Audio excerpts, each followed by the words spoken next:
नमस्कार मित्रांनो, मी डॉक्टर अरुण आणि तुम्हाला आता मी काही सायन्स बेस्ड टिप्स देणार आहे हेडेकबद्दल. डोकेदुखी ही एक सामान्य तक्रार आहे, पण याची कारणं अनेक वेगवेगळी असू शकतात.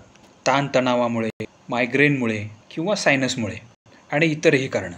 आता डोकेदुखी कमी करण्यासाठी सायन्स बेस्ड टिप्स. पहिलं म्हणजे पुरेसं हायड्रेशन ठेवा, कारण पाणी कमी प्यायल्याने हेडेक वाढतं.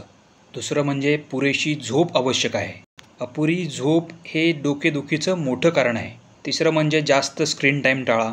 दर तासाला 5 मिनिटं विश्रांती घ्या. चौथं म्हणजे नियमित व्यायाम आणि स्ट्रेचिंग. यामुळे रक्तपुरवठा वाढतो आणि हेडेक कमी व्हायला मदत होते. मायग्रेन असेल तर ट्रिगर फूड्स जसं की चॉकलेट, कॅफिन किंवा अल्कोहोल टाळा. डॉक्टरांकडे कधी जायचं? जर अचानक तीव्र डोकेदुखी किंवा दिसण्यामध्ये धूसरपणा, ज्याला ब्लरी विजन असं म्हणतात, किंवा उलटी, अशक्तपणा किंवा बेशुद्धी. साधी डोकेदुखी आपल्या सवयी बदलल्या तर कमी होऊ शकते, पण गंभीर लक्षणं दिसली तर तातडीने डॉक्टरांची मदत घ्या. हेल्दी राहा आणि व्हिडिओ शेअर करा.